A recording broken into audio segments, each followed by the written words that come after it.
सबको नमस्ते। Thank you for joining me. हमने कल 15वें 15th चैप्टर का कंक्लूजन कर लिया था। 16th चैप्टर को शुरू करेंगे। एक छोटा सा मंत्र पढ़ता हूँ।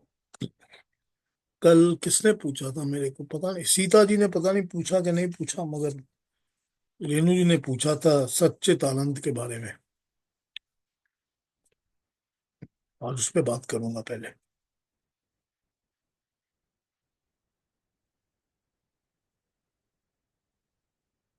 प्रेम जी आ गई है।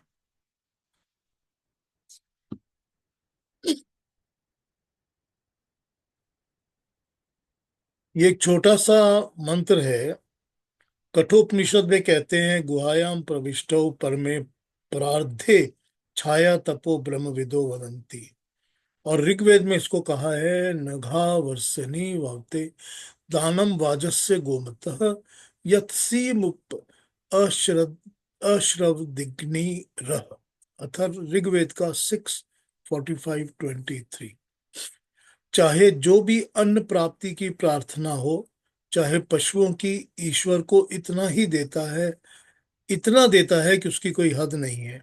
परंतु देता उसी समय है जब प्रार्थी अपनी प्रार्थना उसके समीप से सुनाए, अर्थात हृदय के मंदिर के अंदर, जिसमें आत्मा और परमात्मा दोनों छाया और प्रकाश की तरह प्रविष्ट हैं।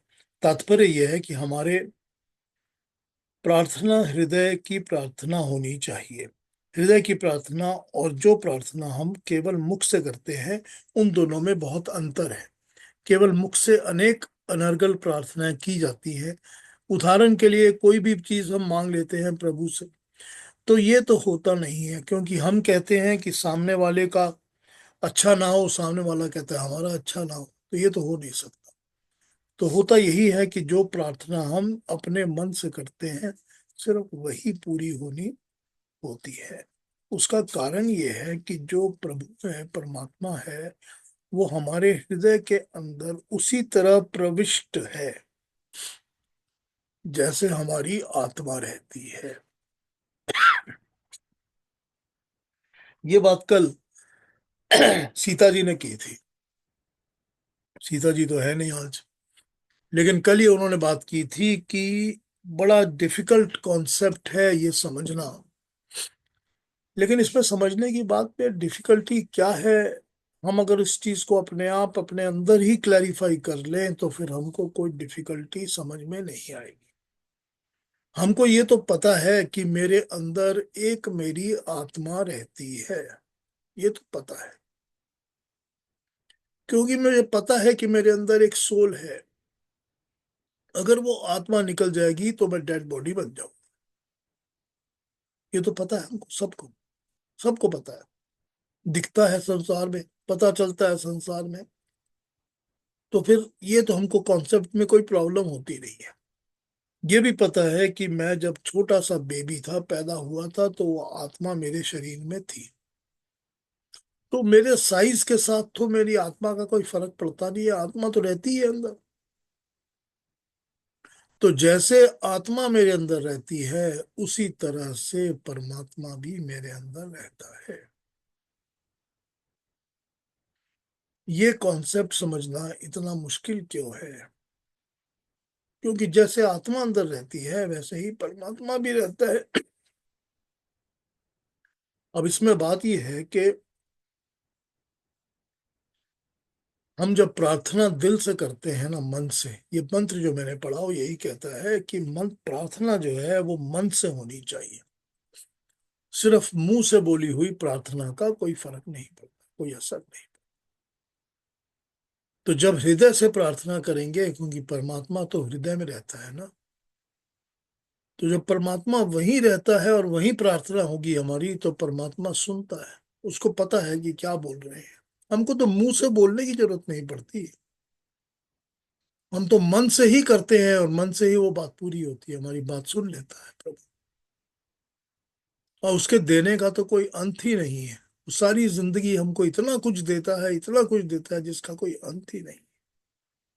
कभी खुद तो क्या देगा, तो वाया मीडिया बना देता है सबको। किसी ना किसी के थ्रू हमको कुछ ना कुछ मिलता रहता है। मगर प्रार्थना तो वही सफल होती है जो हम अपने मन से या हृदय से एकदम डीप डाउन से करते हैं। सिर्फ मुंह से बोली हुई प्रार्थनाओं का कोई फर्क नहीं। ये मैंने मंत्र पढ़ा आपको आज। लेकिन पहले बात करेंगे सच्चिदानंद पर। कल रेणु जी ने पूछा था ये।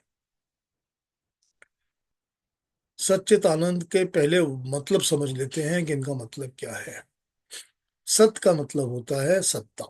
सत्ता, एंटिटी, जिसकी कुछ भी सत्ता हो, कोई भी एंटिटी हो। जब उसकी कोई एंटिटी होती है तो वो रियलिटी बन जाती है। कोई भी चीज जिसकी एंटिटी होती है, जिसकी सत्ता होती है, वो रियलिटी बन जाती है। वो रियलिटी कैसे बन जाती है? अब कोई चीज अगर है ही नहीं, आपको दिखती ही नहीं है, पता ही नहीं है, तो आप कहेंगे इसकी तो कोई रियलिटी है नहीं। लेकिन जब आप उसको फील करेंगे, एहसास करेंगे, देखेंगे, तो आप कहेंगे हाँ ये है। जब आपको पता चलता है कि ये है, तो वो सत्य है। Whatever is there is सत्य, क्योंकि उसकी एक एंटिटी हो जाती है। तो सत्य वो होता है जिसके अंदर एंटिटी कोई ना कोई होती है। और चित्त वो होता है जिसके अंदर कॉन्शियस अवेयरनेस होती है, चेतना होती है, उसको हम चित्त कहते हैं। चेतना जब होती है तब हम कहते हैं कि उसमें ये चित्त है। ये उस क्वालिटी में आ जाता है, सेकंड क्वांटिट क्वालिटी में, जिसको हम चित्त कहते हैं, उसको चेतना कहा जाता है।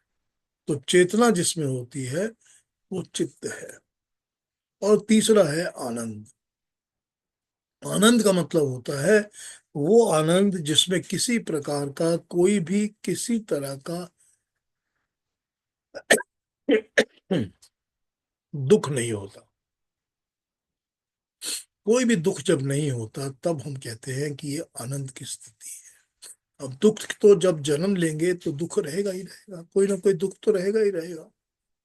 जन्म मरण का, मरने का दुख रहेगा, फिर दोबारा जन्म लेने का दुख रहेगा। और जन्म लेंगे तो शरीर के कष्ट का, कभी भूख का दुख, कभी प्यास का दुख, कभी कोई, कभी कोई, कभी कोई दुख तो कोई ना कोई रहेगा। लेकिन आनंद वो होता है जहां किसी किस्म का कोई दुख नहीं। जो मानवीय, हम लोग ह्यूमन बीइंग्स जिस चीज को एक्सपीरियंस करते हैं, जिसको हम कहते हैं कि बहुत अच्छा है, बहुत मजा आया, बहुत खुशी हुई, बहुत आनंद आया, वो आनंद की जो पराकाष्ठा है, लिमिट है, सीमा है, वो आनंद की सीमा उससे बहुत ज्यादा ऊंची जब हो जाती है, मल्टीप्लाई कर जाती है, तब हम उसको वो आनंद कहते हैं जो जो कि हमारे पास परमात्मा के लिए इंडिकेटेड है। अब सच्चिदानंद परमेश्वर को कहते हैं, परमात्मा को। उसको भी समझा देता हूं। सत जो होता है वो सब एंटिटी होती है, तो प्रकृति जो होती है ये भी सत है, क्योंकि प्रकृति की एंटिटी तो है, ये तो है ही, तो प्रकृति सत है। लेकिन प्रकृति के अंदर चेतनता नहीं है, कॉन्शियस अवेयरनेस नहीं है। तो जब प्रकृति के अंदर चेतनता या कॉन्शियस अवेयरनेस नहीं है तो हम कहते हैं प्रकृति सत है। चेत चित और आनंद नहीं है, प्रकृति केवल सत है। और जो हम हैं, जीवात्मा है, जीवात्मा में सत तो है, क्योंकि हम होते तो हैं, आत्मा तो सबके अंदर है, हमको पता है कि एक एंटिटी है। और उसके बाद हमारे अंदर चेतना है, कॉन्शियसनेस, अवेयरनेस है। तो हम हो गए सतचित। तो हम हो गए, यानी कि जीवात्मा हो गई सत और चित। और परमात्मा हो अकेला है जिसके अंदर पूर्ण संपूर्ण आनंद है। तो हम परमात्मा को सच्चिदानंद कहते हैं, क्योंकि परमात्मा में सत भी है, चित भी है, आनंद भी है। वो एंटिटी है, एग्जिस्ट करता है। उसके अंदर अवेयरनेस, कॉन्शियसनेस है, इसलिए उसको हम चित्त भी कहते हैं। और फिर फाइनली जब हम आनंद की बात करते हैं तो परमात्मा में ही संपूर्ण आनंद होता है। तो इसीलिए हम ईश्वर को सच्चिदानंद कहते हैं, यानी कि सत चित आनंद। लेकिन हम प्रकृति में सत होता है, जीवात्मा में सत और चित होता है, और परमात्मा में सच्चिद आनंद होता है। तो इस तरह से हम इसको सच्चिदानंद परमेश्वर को कहते हैं। तो ये रेणु जी आपने पूछा था कल, तो मैं होप करता हूं कि ये ठीक समझ आया होगा। अगर इस पर फिर भी कुछ पूछना हो तो अभी पूछ लीजिए मेरे से, बिफोर वी गो फर्दर। नहीं, बहुत अच्छे से समझ में आया। डिफरेंस तीनों का, सत चित और आनंद। प्रकृति में जैसे सत है और जीवात्मा में सत और चेतना दोनों है, और परमात्मा में तीनों है। अच्छा, बहुत अच्छा समझाया। तो इसीलिए हम उसको सच्चिदानंद कहते हैं, परमात्मा को। ठीक है। जी। हाँ जी। किसी और ने कुछ पूछना है इसके बारे में या कहना है? हाँ जी पीयूष जी। हाँ जी, केतन तो जी। जैसे प्रकृति है, जी। तो प्रकृति अगर हम उसको नेचर समझें, हाँ। तो नेचर में तो जितने पशु पक्षी भी हैं, तो उसमें भी तो चेतना है ना, कि नहीं? कि वो जड़ है सिर्फ? नहीं केतु जी, ये आपने कैसे समझ लिया? क्योंकि जो पशु पक्षी है या जो भी है वो प्राणी तो है ना। राइट। तो जैसे ही वो प्राणी हो जाते हैं तो उसके अंदर तो हमारी तरह क्या सब कुछ है, क्योंकि वो भी, हम भी प्राणी हैं। राइट। तो जैसा हमारे अंदर है पूरा, आत्मा है, परमात्मा है, प्राण है, शरीर है, वो सब कुछ उनके अंदर भी है। छोटे से छोटे कीड़े में भी है। उस छोटे से इंसेक्ट के अंदर, वो इंसेक्ट जो हमको नंगी आंख से दिखता भी नहीं है, हाँ। उसमें भी एक शरीर है, उसमें भी एक आत्मा है, उसमें भी परमात्मा का अंश है। हाँ। ठीक। तो वो तो सब कॉन्शियस में आ जाते हैं ना, जीवात्मा की श्रेणी में आ जाते हैं ना। अच्छा अच्छा, ओके, वो प्रकृति के में नहीं आते। वो सब जीवात्माएं हैं ना।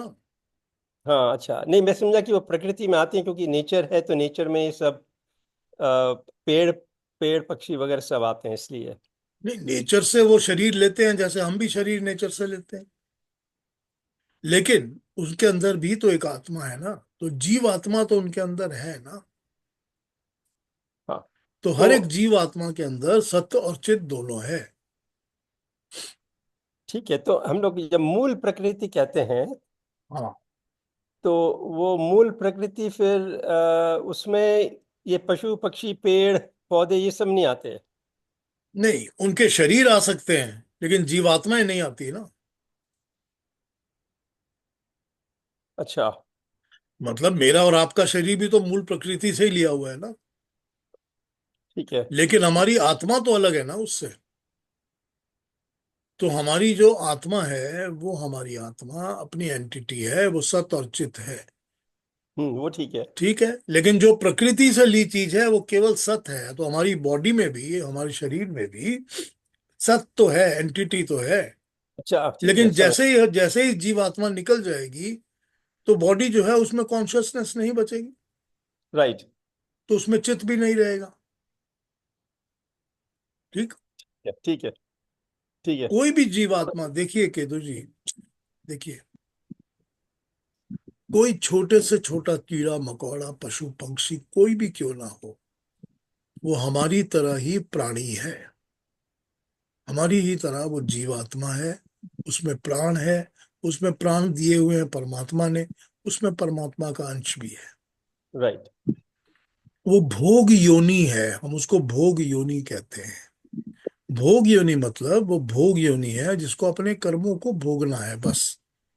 उसके पास कर्म करने की इंडिपेंडेंस नहीं होती।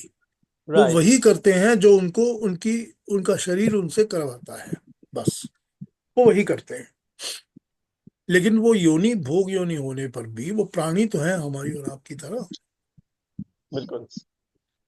तो हम जब इतनी बार पढ़ते हैं, गीता में भी हमने पढ़ा है और आगे भी हम पढ़ते हैं कि जब तामस प्रकृति के लोग होते हैं उनको अंधेरे वाली योनियों में जन्म मिलता है, तामसिक योनियों में जन्म मिलता है। तो तामसिक योनियां तो यही योनियां है ना सारी, जो कि बिल्कुल ज्ञान के अंधेरे से जिंदा रहती हैं। हम्म। ज्ञान का अंधेरा, या अंधेरा मतलब ये नहीं है कि रोशनी नहीं है या सूरज की लाइट नहीं है। यहाँ अंधेरा जो है वो ज्ञान का अंधेरा है। कि ज्ञान ठीक है। प्राप्त करने की कोई भी उनके अंदर पॉसिबिलिटी नहीं होती। राइट।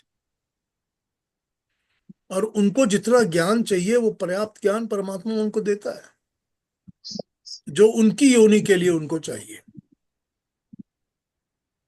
ठीक, कि मैं बिल्कुल इस ठीक। तरह का घोंसला बनाती हूँ, मैं इस तरह का एक हिल बना के उसमें रहता हूँ, मैं यही खाता हूँ, मुझको ऐसे ही चीज चाहिए, ये पूरा ज्ञान उनको परमात्मा देता है। लेकिन चॉइस के साथ उनको ज्ञान पाने का कोई भी पॉसिबिलिटी नहीं होती, ऑप्शन नहीं है। नहीं होती। इसीलिए उनको कहते हैं कि वो तामसिक, यानी कि एकदम अंधेरे में जन्म लेने वाली योनियां हैं। तो ये जो कर्म और कुकर्म होते हैं, ये कर्म और कुकर्म हमको योनियां देते हैं। ये तो हम पढ़ चुके हैं गीता में भी। हाँ तो जी, हाँ जब जी। कुकर्म योनियां देते हैं तो फिर वही होता है कि जो खराब कर्म करने वाले लोग होते हैं, उनको इन योनियों में जन्म लेना होता ठीक है। बहुत अच्छा। है ना? पीयूष जी, हाँ। एक छोटा सा क्वेश्चन और दिमाग में आया। जी। जैसे आजकल लोग बोलते हैं ना कि प्लांट्स से भी कुछ लोग बातें करते हैं। आजकल इस तरह का कॉन्सेप्ट मैंने सुना है। लोग ट्रीज को हक करते हैं और बोलते हैं कि प्लांट्स हमारी बात, पेड़ हमारी बात सुनते हैं। तो पेड़ को हम या पौधों को किस कैटेगरी में डालेंगे? मतलब वो आत्माएं तो है नहीं उनमें, तो फिर वो कौन सी कैटेगरी में आएंगे? देखिए, यहाँ पर ऐसा है कि चेतना उनमें नहीं होती, मतलब जैसी चेतना हम जीव आत्मा में होती है वैसी नहीं होती, क्योंकि वो उनके अंदर आत्मा नहीं होती। लेकिन जी। उनके अंदर एक अलग टाइप की एनर्जी तो होती है ना।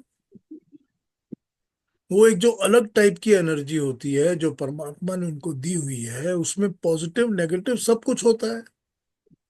मतलब वो पॉजिटिविटी को समझते हैं, नेगेटिविटी को समझते हैं, उनमें सब चीजें होती हैं, वो हर चीज को समझते हैं। ठीक है ना? तो जब जी। पॉजिटिव नेगेटिव सब समझते हैं तो उनके अंदर पॉजिटिव का रिएक्शन होता है, नेगेटिव का रिएक्शन होता है। अब मैं समझाता हूँ आपको। जब बरसात का पानी पड़ता है तो एक पॉजिटिविटी पेड़ पौधों में होती है, वो खिल जाते हैं, उनके अंदर हरे हो जाते हैं पत्ते, उनको लाइफ मिलती है। ठीक, जी। मिलती है ना? हाँ उसी जी। तरह जी। से, उसी तरह से जब जब बहुत ज्यादा गर्मी होती है और कई दिनों तक बारिश का पानी पड़ता ही नहीं है, तो पेड़ पौधे सूख जाते हैं, उनमें एक नेगेटिविटी आती है, मर भी जाते हैं। ठीक बात है ना?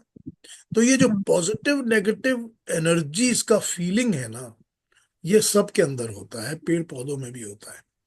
अब मैं आपको एग्जांपल दे देता हूं कि अब वो ऐसा करते हैं कि जब आप किसी पेड़ को हग करते हैं, या आप जब किसी पेड़ के पास जाके कुछ अच्छा करते हैं, तो आपकी जो पॉजिटिव फीलिंग होती है, वो पॉजिटिव एनर्जी फ्लो करती है ना पेड़ों के अंदर भी। हम्म। प्लांट्स को रख देते हैं, वो जापान वाले एक्सपेरिमेंट किया करते हैं, दो प्लांट्स रख देते हैं एक ही टाइप के। एक प्लांट को कहते हैं कि जो भी इस कमरे में आएगा, इस प्लांट के साथ प्यार भरी बातें करिए, इसको पूछिए हाउ आर यू, या वेरी वेरी ब्यूटीफुल, इस तरह की बातें करिए। और दूसरे प्लांट को निग्लेक्ट कर दीजिए टोटली, उससे बातें भी मत करिए और कुछ मत कहिए। तो जब इस तरह के एक्सपेरिमेंट करते हैं तो महीना डेढ़ महीना में देखते हैं कि जिससे बातें कर रहे होते हैं वो प्लांट बहुत अच्छा फूल फल जाता है, और दूसरा प्लांट मुरझा जाता है। ये क्यों होता है हाँ। बताइए? ये इसलिए नहीं होता कि उनके अंदर हमारी तरह चेतना है या कॉन्शियस है या आत्मा है। आत्मा नहीं है। लेकिन उनके अंदर एक पॉजिटिव नेगेटिव एनर्जी को अडेप्ट करना, ये तो है ना।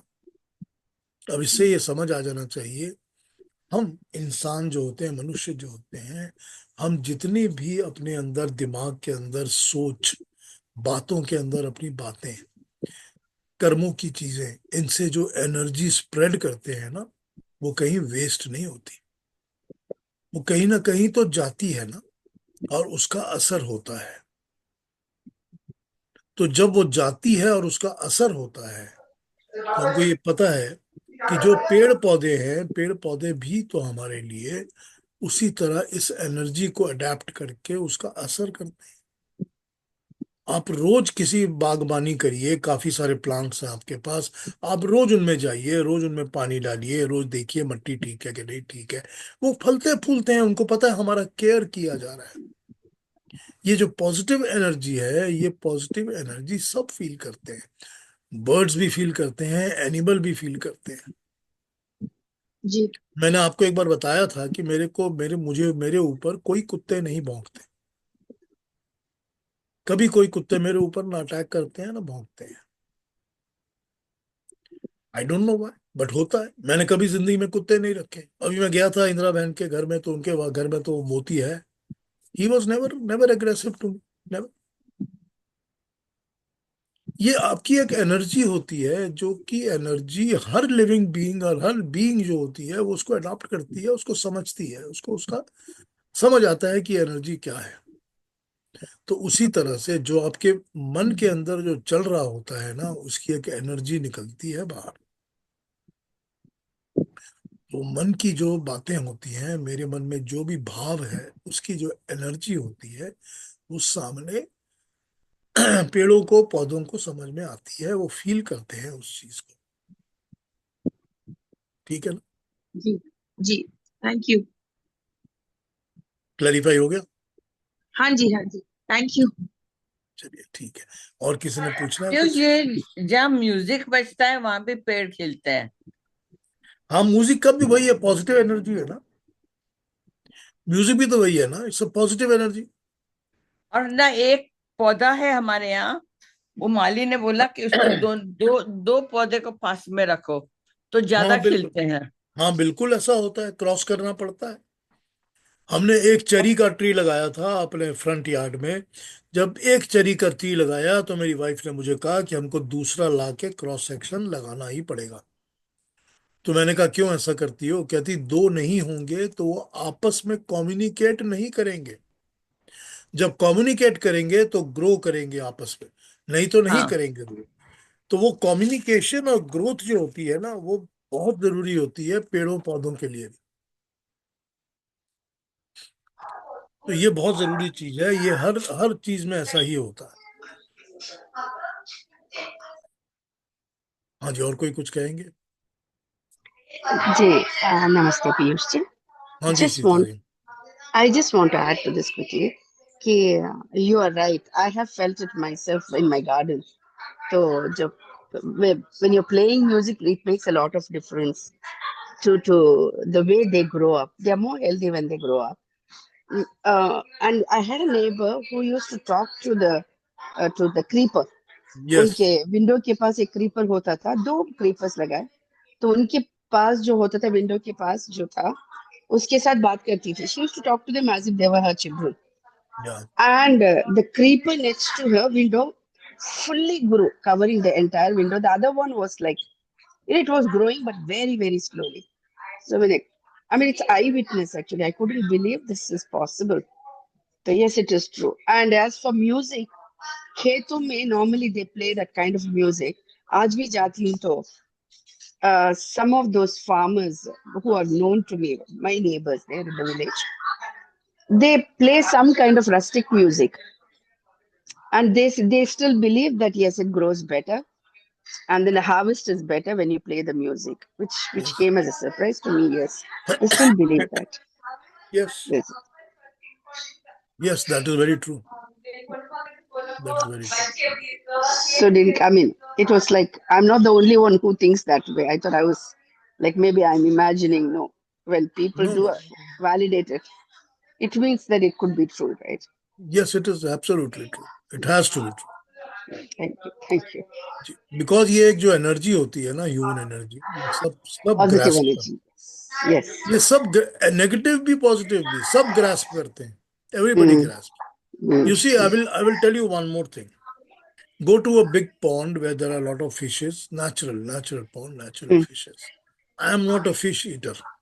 mm, I will not be fishing. mm, But when I stand there, the fish is not afraid. They are just floating around. mm. But if there is somebody who has come to fish and he's a fish Fish. eater, the They fish will sense run it. away. They will run away. They Mm. will go away to different areas, try to hide, try to go there, try to hide You're there. right. You're You actually see, right. I'm on the surface multiple Mm, feet away from them. mm, But still they are able to sense the energy and the thing that is in my mind that is coming out. mm, mm. ये होता Same है thing with भाई। pets, Sharma ji. Same thing with pets. You go to some people's house, the pets are very friendly, unusually friendly, that the owner is surprised.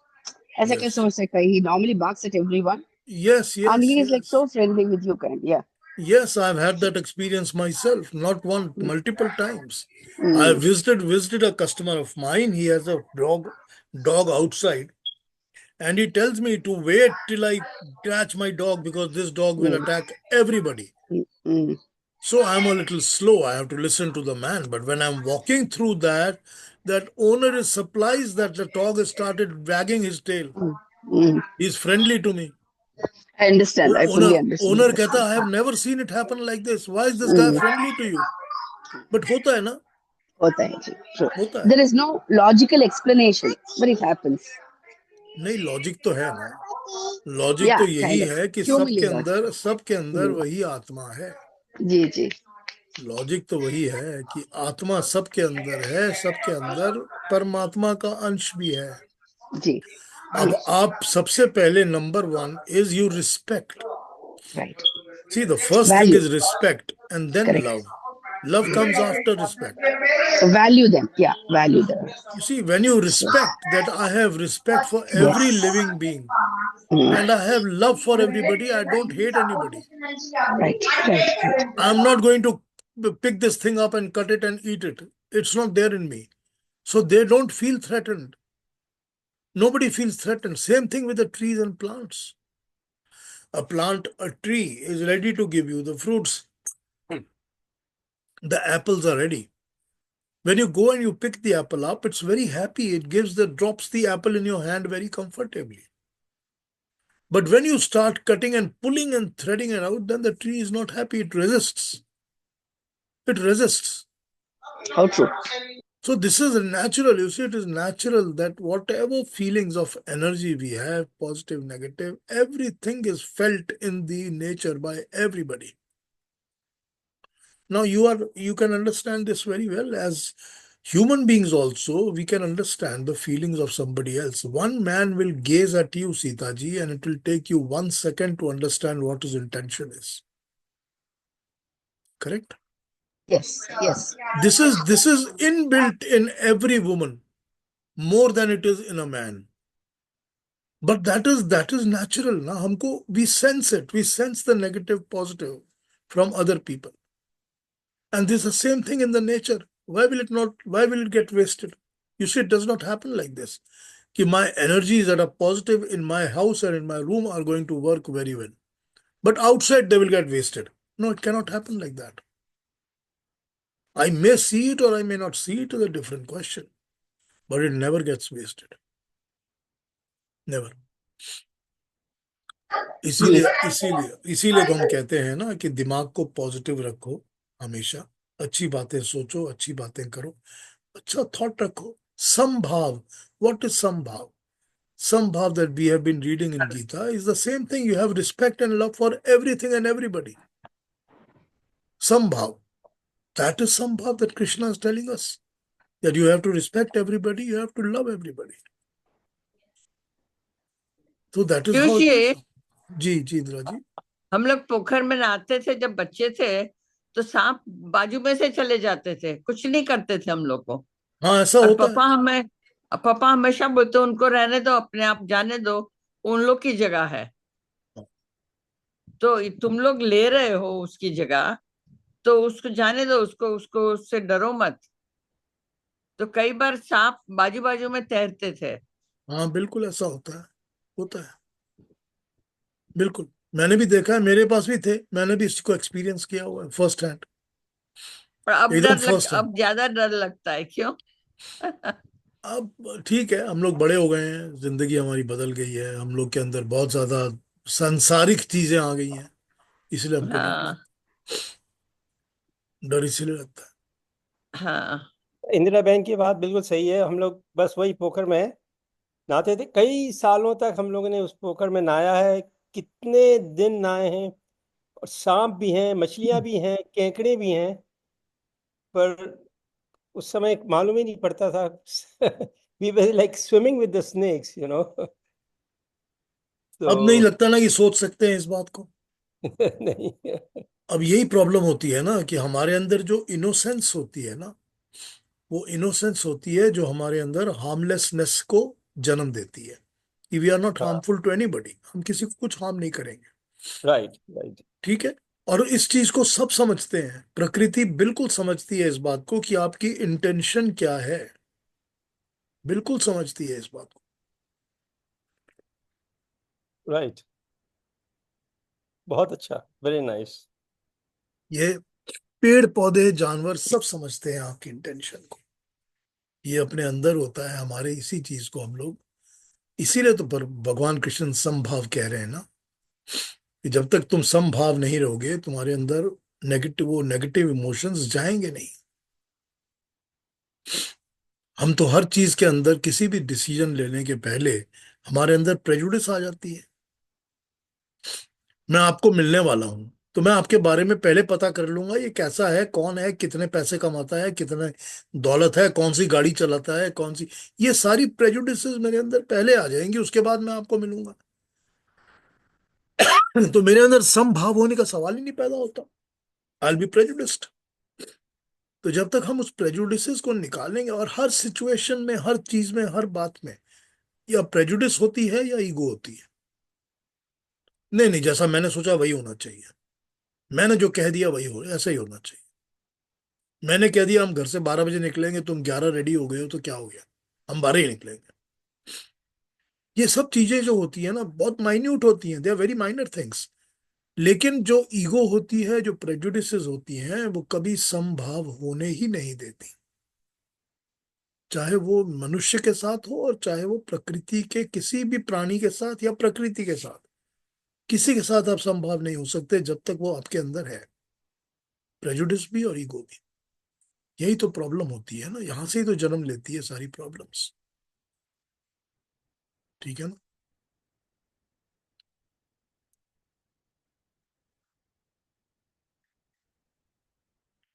ये किसी और ने कुछ पूछना है? अब कल हमने 15th चैप्टर को समराइज करके समाप्त किया था।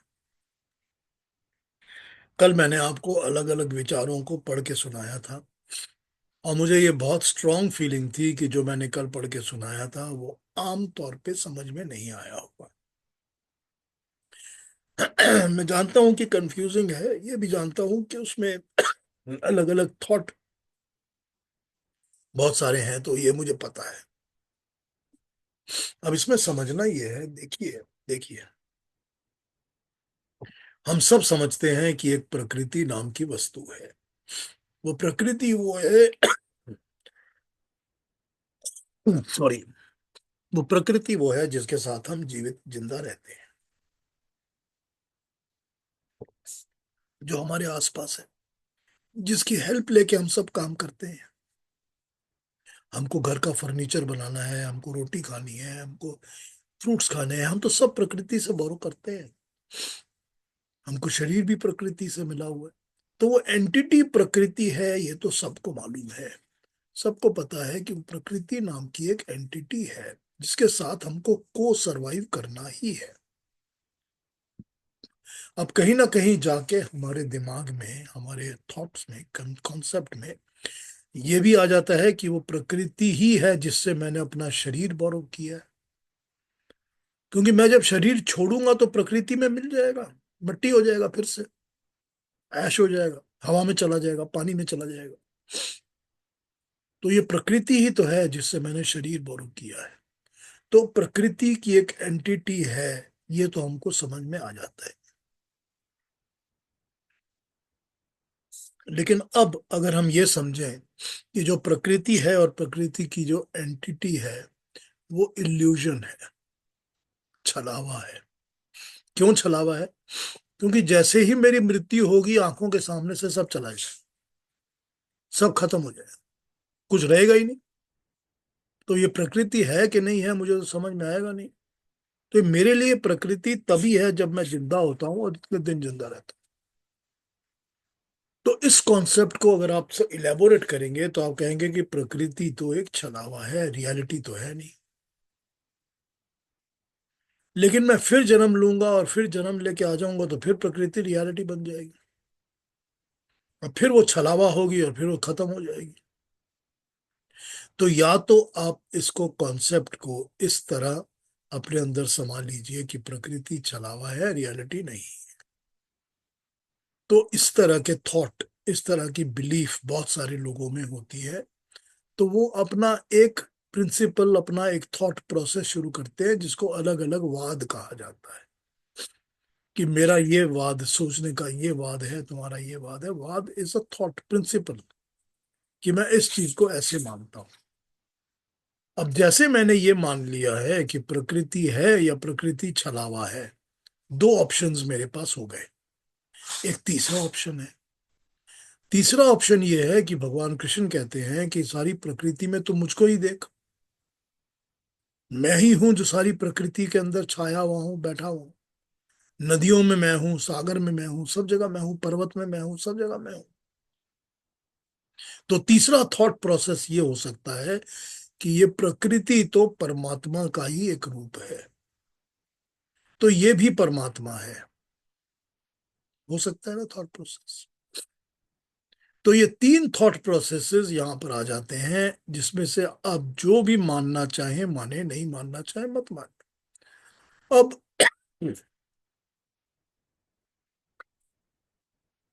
ये तीन थॉट प्रोसेस के ऊपर बेस करके अलग अलग वाद बने हुए हैं, जिसको द्वैतवाद, अद्वैतवाद, त्रैतवाद, इस तरह के नाम दिए गए हैं। वाद मतलब प्रिंसिपल्स, प्रिंसिपल्स, थॉट प्रोसेस।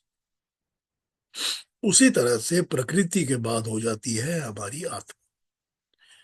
अब या तो ये समझे हम कि ये आत्मा, जीवात्मा जो है, भगवान कृष्ण भी कहते हैं कि मैंने कई जन्म लिए हैं और मुझको अपने जन्म याद हैं, पर तुझको अपने पुराने जन्म याद नहीं है। तूने भी कई जन्म लिए हैं, वो अर्जुन को कह रहे हैं। तो या तो ये समझ लें कि ये जो आत्मा है ये बार बार जन्म लेती है, शरीर में ढूंढ घूमती रहती है, और हमको अगर इस जन्म मरण से मुक्त होना है तो हमारी आत्मा को ऐसी स्टेज पे पहुंचना पड़ेगा कि वो जन्म लेने का उसको कारण ना हो, कोई बाध्यता ना हो, उसको कोई जन्म लेना फोर्स ना करे। तो ये हमारी एक आत्मा है। लेकिन इसमें एक दूसरा थॉट, ये तो एक थॉट हो गया, एक वाद हो गया। एक दूसरा थॉट ये है कि ये आत्मा तो है पर ये परमात्मा का ही अंश है। जैसे प्रकृति भी परमात्मा का अंश है, ऐसे ही हमारी आत्मा भी परमात्मा। तो हम भला बुरा जो करेंगे, हमको तो आत्मा, जब मरेंगे तो आत्मा परमात्मा से जाके मिल जाएगी, और फिर परमात्मा हमको दोबारा जन्म देगा, क्योंकि हम परमात्मा का अंश हैं, उसी का टुकड़ा है, उसी में जाके मिल जाएंगे। अब वो जब भगवान कृष्ण कहते हैं कि तुम मेरे जैसे हो जाओ या मेरे से आके मिल जाओ, तो इस चीज को कॉन्सेप्चुअलाइज करके ये थॉट चलता है कि उसका मतलब ये है कि मैं परमात्मा का ही अंश हूं और परमात्मा में ही मिल जाऊंगा।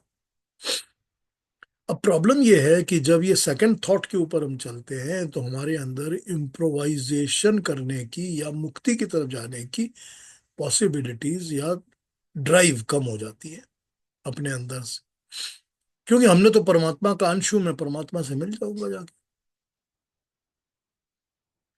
अब जैसे उसने सारी की सारी जीवात्माओं को कभी कभी वो इकट्ठा करके जन्म देता है, कभी इधर कभी उधर, तो वो जन्म दे देगा तो जन्म दे देगा, नहीं देगा तो कोई बात नहीं, मैं हूं तो परमात्मा का अंश।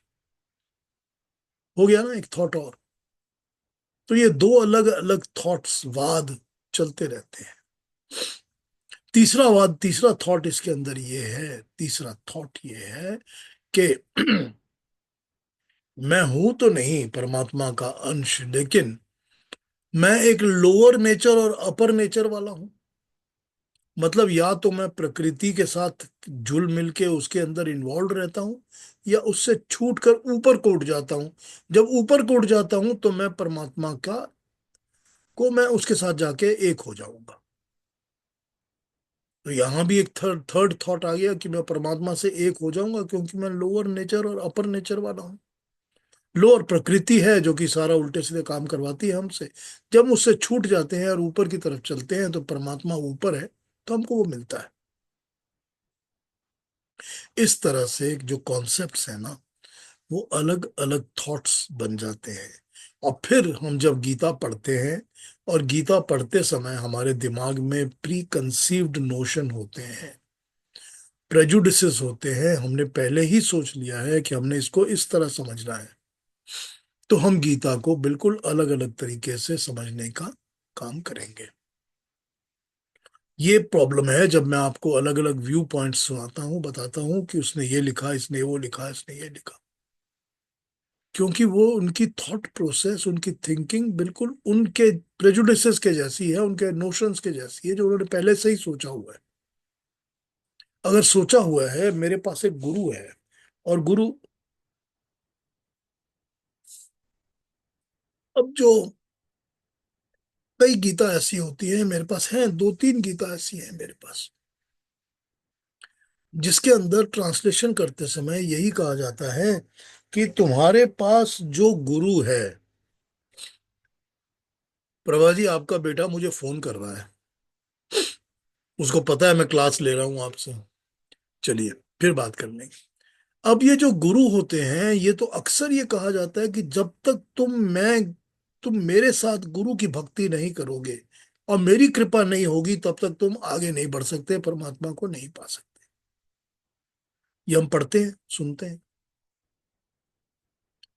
तो ऐसी मेरे पास कितनी 2 या 3 गीता ऐसी है जिसमें यही लिखा है कि फलाने गुरुजी ने इसको ट्रांसलेट किया था, तो उस गुरुजी के चरण में जाके समर्पण करो, तो गुरु कृपा करेंगे तो तुमको परमात्मा मिलेगा।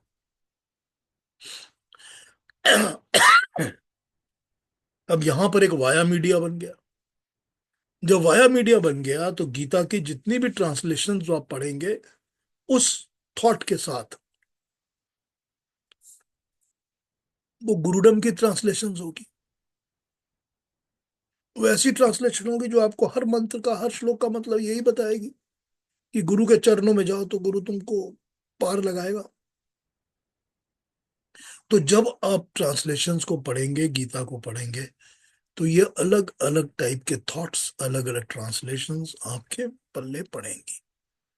और जब आप समझना शुरू करेंगे, कोई भी टॉक करेगा, कोई भी लेक्चर देगा, कहीं भी आप बैठे होंगे, तो ये सारे अलग अलग नोशंस उन लोगों में दिख जाएंगे जो लोग इस तरह की बातें करते हैं। जब ये नोशंस दिख जाएंगे, तो सबसे पहले यही होना चाहिए कि हम समझ जाएं कि ये क्या सोचकर इस तरह की बातें कर रहा है। ये इंसान क्या सोच रहा है जो कि लेक्चर दे रहा है, जो प्रवचन दे रहा है, जो गीता समझा रहा है, उसने अपने अंदर सोचा क्या हुआ है जिसको वो हमको समझा रहा है, उसका नोशन क्या है। इसमें कोई डाउट नहीं है कि सभी कुछ ना कुछ ज्ञान तो देते ही हैं, कुछ ना कुछ तो ज्ञान सब देते हैं, सब अच्छी बातें बताते ही है, क्योंकि अच्छा ही बोलेंगे जब गीता पे बोलेंगे। लेकिन जब उनके अंदर पहले से बैठी हुई धारणा है, पहले से बैठे हुए नोशंस हैं, तो उसको फॉलो करके ही वो अपनी बात करते हैं। ये दिस इज वाई मैं आपको अलग अलग जो इनकी ट्रांसलेशन होती हैं, कंक्लूजन होते हैं, वो मैं आपको समझाता हूँ, ताकि ये पता रहे कि लोग कितने तरह के थॉट्स इसके अंदर अपने डालते हैं, और कितने तरह की थॉट्स के साथ वो गीता को एनालाइज करते हैं। क्योंकि we are going to come across these people in our life, we are certainly going to come across. क्योंकि हम लोग तो ऐसे हैं जो कि कहीं भी जाके कोई प्रवचन सुनेंगे, या कहीं पर टीवी पे चल रहा होगा वहां सुनेंगे, या कोई व्हाट्सएप पे भेज देगा आपको।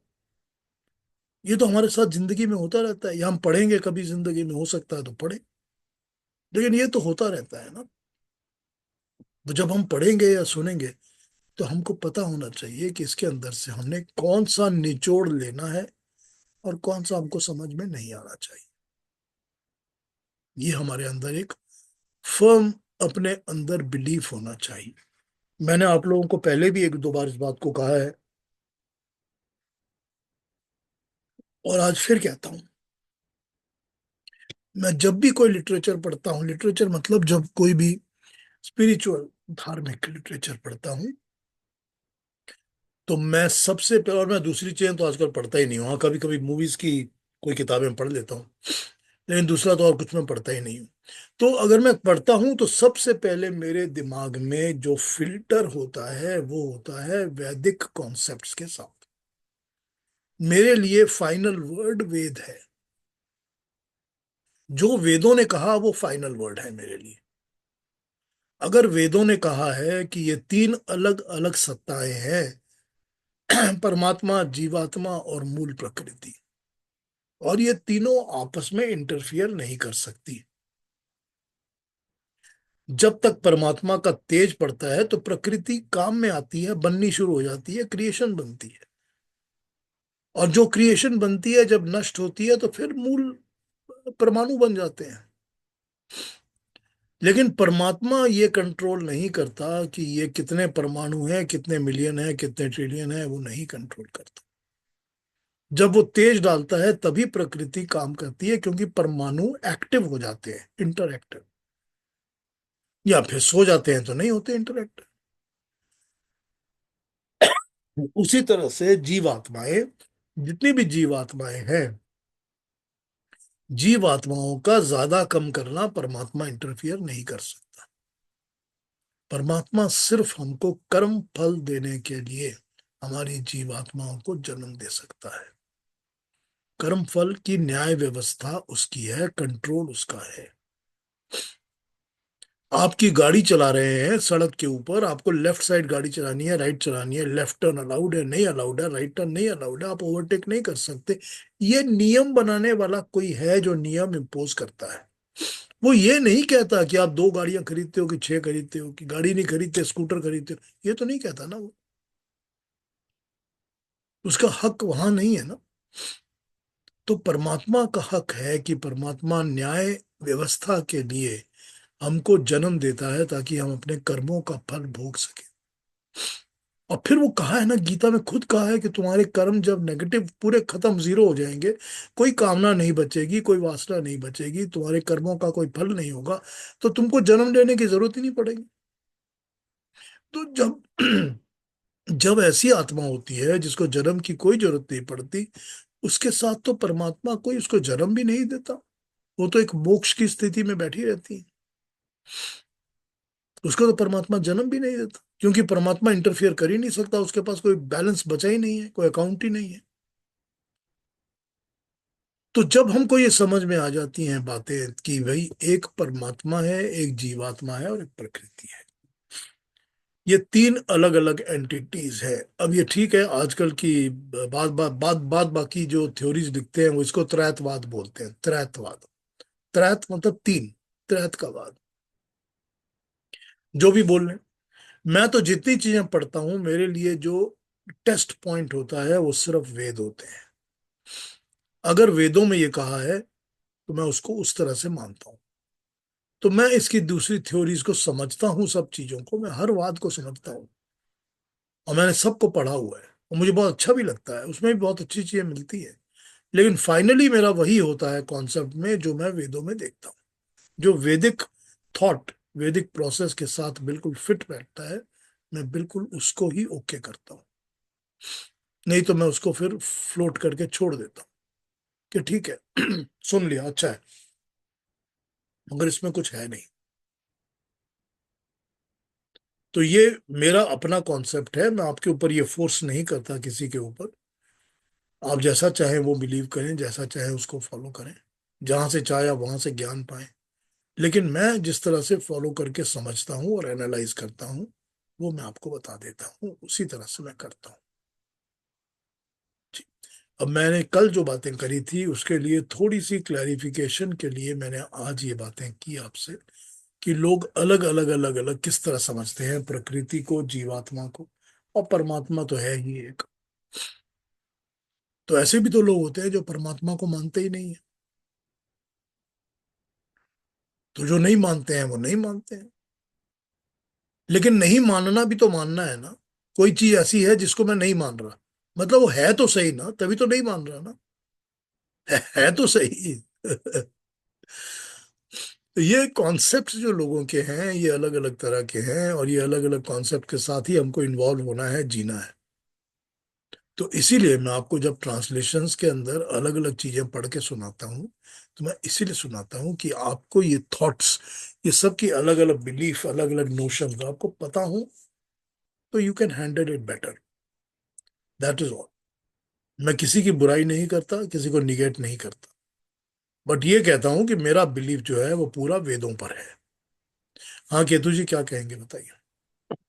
नहीं, मैं आई एम वेरी थैंकफुल कि आपने ये फिल्टरेशन प्रोसेस बता दिया कि वेद, जो वेद है वही these are the governing basis हो जाती हैं, ये गवर्निंग फैक्टर्स हो जाते हैं, और यही फिल्टरेशन प्रोसेस में काम आते हैं, so that we can we can differentiate between right and wrong. तो यही कमेंट था मेरा, और कुछ पूछना नहीं था। इसमें राइट एंड रॉन्ग बहुत ज्यादा एक्सट्रीम वाली बात हो जाएगी। हम्म। आप ये कह सकते हैं कि समझने के लिए what should be the way, correct way, because that is going to lead you towards actual gyan. And what is the way that you may like to follow because it looks good to you, but it is not going to lead you to actual ज्ञान। वो आपको ज्ञान की तरफ लेके नहीं जाएगी। अब मैं थोड़े दिन कलकत्ते में था, तो जहां मैं रहता था वहां पर वो गोल पार्क के पास उनकी गेस्ट हाउस है, गवर्नमेंट का सर्किट हाउस, उसी में रहता था। बड़ी कंफर्टेबल, बहुत सुंदर जगह है। एक साइड पर रामकृष्ण मिशन का बिल्डिंग है और आश्रम है, और दूसरी साइड पे लेक्स हैं, कलकत्ता के जागुरिया लेक्स। तो इट इज वेरी ब्यूटीफुल। घर अपने कमरे से बाहर निकलो और बिल्डिंग से निकलो और लेक्स पे वॉक करने चले जाओ। It is like few steps and then you have a beautiful area. और दूसरी तरफ में रामकृष्ण मिशन है। तो रामकृष्ण मिशन के मैं ऊपर से अपने कमरे से देखता था, उनके आंगन में एक सेट टाइम के अंदर जैसे ही सुबह के 7 या 7:30 बजते थे, उनके एक भगवाधारी स्वामी जी के लिए कुर्सी लगती थी, वो आके बैठ जाते थे, बैठते थे, और उसके बाद फिर गेट खोल देते थे, तो बाहर से पब्लिक आनी शुरू होती थी। वो सारी पब्लिक कभी उनके पैरों को छू रही है, कभी लेट रही है, कहीं उनके लिए कुछ लाया है, कोई कुछ करता है, कोई कुछ करता है, ये चलता रहता था। और फिर जैसे ही 1 घंटा 1.5 घंटा होता था, वो सारे को निकाल दिया जाता था। गुरु जी अपना उठ जाते थे, कमरे में वापस चले जाते थे। अब मैं क्योंकि फोर्थ फ्लोर पर था, तो मुझे पता नहीं उन्होंने वो कुछ बोलते थे या नहीं, प्रवचन देते थे कि नहीं, मुझे नहीं पता। लेकिन ये पता है कि जितने आने वाले होते थे, और आने वाले कोई 40 50 60 होते थे, तो उतने लोग तो उनके पैरों को छू के, पैरों को प्रणाम करके अपना दिन शुरू करते थे कि हमारा दिन इसी तरह शुरू होना चाहिए। हम्म। अब ये ठीक है, मैं this I can not denounce it, but I can not follow it. Yes. You see, that's how I think, कि मैं इसको डिनाउंस तो नहीं, कि ना मैं उस गुरु जी की जगह बैठ सकता हूं कि लोग मेरे पैर छूएं, नहीं। और ना मैं जाके पैर छू सकता हूँ। हाँ, तो मैं उस पद्धति को समझता तो हूँ, देखता हूँ, समझता हूँ कि ऐसा होता है दुनिया में, लेकिन मैं उस चीज के अंदर अपने आप को एज अ पर्सन इन्वॉल्व नहीं देख सकता, क्योंकि मेरा ज्ञान मुझको परमिट नहीं करता। राइट। तो ये एक जो आपका अपना प्रोसेस है ना एनालिसिस का, ये आपका अपना है। अब आप कहेंगे कि भाई मैं तो गुरु जी के ब्लेसिंग के बिना अपना दिन शुरू ही नहीं करता, मैं तो उनके पैर छू के ब्लेसिंग लेता हूँ, फिर मेरा दिन शुरू होता है, बहुत अच्छा दिन जाता है। चलिए ठीक है, बहुत अच्छी बात है, करिए, बहुत अच्छी बात है, करिए। लेकिन कहीं ना कहीं तो बेसिक वैदिक ज्ञान के साथ इसका क्लैश हो जाता है। हम्म। क्योंकि अगर हमको ये पता है कि मेरा परमात्मा मेरे अंदर है, और मुझे अपने अंदर ही ढूंढना है, तो किसी और के पैर छूने से मुझे परमात्मा नहीं मिलेगा। मैं प्रणाम तो कर सकता हूँ क्योंकि वो ज्ञानी है, मुझे मुझे उसका ज्ञान दिया गुरु ने, तो गुरु को मैं प्रणाम कर सकता हूँ, ज्ञान पैर छू सकता हूँ। लेकिन वो प्रणाम करना मतलब होता है आशीर्वाद लेने के लिए या ज्ञान पाने के लिए। राइट। राइट। लेकिन मैं अंध भक्त नहीं बन सकता। हम्म। ये चीज देखिए बहुत जरूरी है, ये चीज समझनी। मैं इस तरह से समझ कर एनालाइज करता हूँ। You may think any other way you want, but this is how I think when I look at things. अब मैं जब कलकत्ता गया था, तो पहले दिन जिस दिन हम कलकत्ता पहुंचे थे उसके अगले दिन, that means the first day. अब वो 14 अप्रैल थी, तो 14 अप्रैल तो मतलब बैसाखी का दिन माना जाता है, बैसाखी होती है, पहला दिन होता है। तो मैंने पहले ही सोच के रखा था, सुबह मैंने 6 बजे अपनी एक टैक्सी मंगा ली थी और मैं दक्षिणेश्वर चला गया माँ काली के दर्शन करने। राइट। अब मैं, देखिए, मैं मूर्ति पूजा में विश्वास नहीं रखता, लेकिन फिर भी तो मैं दक्षिणेश्वर में काली बाग को देखने गया था। और मैं काफी देर, 5-6 मिनट, 7 मिनट, 8 मिनट मैं खड़ा रहा उनके सामने और देखता रहा उनकी स्टैच्यू को, उस आभा को, उस मूर्ति को। अब ये देखिए, उसमें क्या होता है कि मुझे उसमें भी कुछ ना कुछ ज्ञान जरूर मिलता है, उसमें से भी मुझको कुछ ना कुछ डिराइव हो जाता है। तो जब आप उस चीज को डिराइव करेंगे तो उसका ये मतलब नहीं कि उसको आप नेगेट करिए या अवॉइड करिए या उसके भक्त बन जाइए, जरूरी नहीं है ये। मैं थोड़े दिन पहले उसका माँ काली का जो भजन था वो सुन रहा था, बड़े भाव विभोर होकर रो रहा था मैं उसके साथ साथ। तो जो चीज है वो है, इमोशन भी है, सब कुछ है। लेकिन ज्ञान को और प्रिंसिपल्स को एनालाइज करने के लिए अगर आपको कोई भी सेट प्रिंसिपल के साथ फिल्टर करना है तो वो होना चाहिए सिर्फ वैदिक वैल्यूज, ओनली वैदिक वैल्यूज, और कुछ नहीं।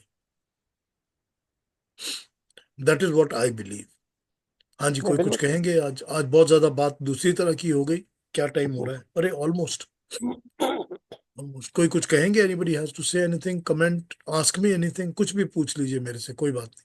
मैं बहुत सीधा, स्ट्रेट फॉरवर्ड, फ्रैंक आदमी हूँ, बिल्कुल फ्रैंक बात करूंगा, कुछ भी पूछ लीजिए। पीयूष जी, हाँ जी। कभी कभी मियांडरिंग और वॉन्डरिंग अच्छा होता है,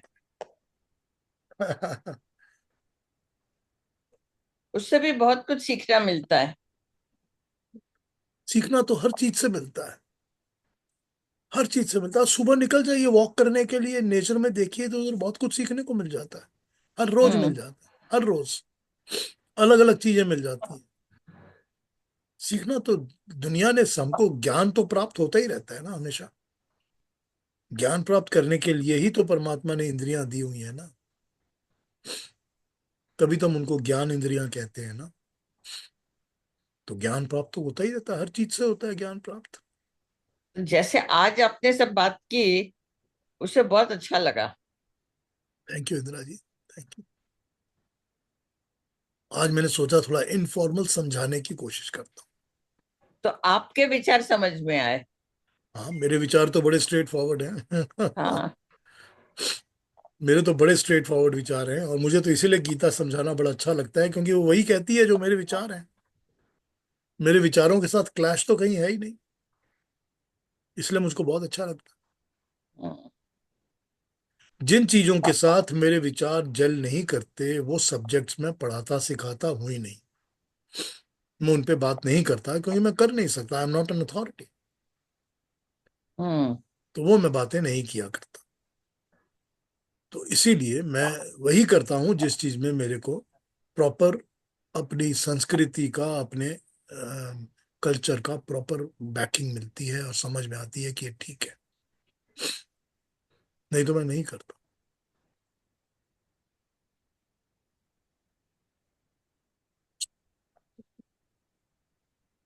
और कोई कुछ कहेंगे? आज हमने 16 चैप्टर शुरू नहीं किया, अगली बार करूंगा सैटरडे को। लेकिन कोई कुछ पूछेंगे, कहेंगे तो बात कर लीजिए please. Anybody wants to ask anything? Counter करना है तो भी बोल लीजिए, अगर नहीं अच्छा लगता है तो भी बोल लीजिए, कोई बात नहीं। हाँ जी,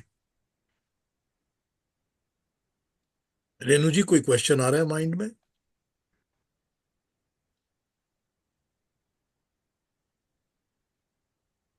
नहीं, कोई क्वेश्चन नहीं आ रहा, लेकिन मैं आपका ये वीडियो वापस से एक बार देखूंगी। और बहुत सारी चीजें आपने आज समझाई हैं, क्योंकि मुझे तो कोई नॉलेज ही नहीं है ऑनेस्ट स्पीकिंग। तो मुझे तो बहुत अच्छा लगा इतना कुछ सुन के। और मैं वापस से देखूंगी, वापस से पूरा उसको एब्जॉर्ब करूंगी। Thank you. Thank you so much. Thank you. Puja Sita now. जी कुछ कहेंगी? Sita ji, you want to ask anything? No, no. No, like it's such a pleasure to listen to different versions. Matlab, वो it खत्म looks कर different, but ultimately leading to one Yes, thought. yes, Leading to one thought. It seems very different when you're listening to it. All of them point to one in one direction, which is what you make it, consolidate like that. That's very interesting. That's very interesting. Something that you do very differently. Thank you so much. thank you Sita ji, thank you. I'm glad you understand it. Yukta ji कुछ I'm कहेंगे? trying to हाँ जी, understand it. I'm नहीं, trying to that's okay, understand. that's okay, we are all trying Yeah. it, so that's okay. हाँ जी, युक्ता जी क्या कहेंगी?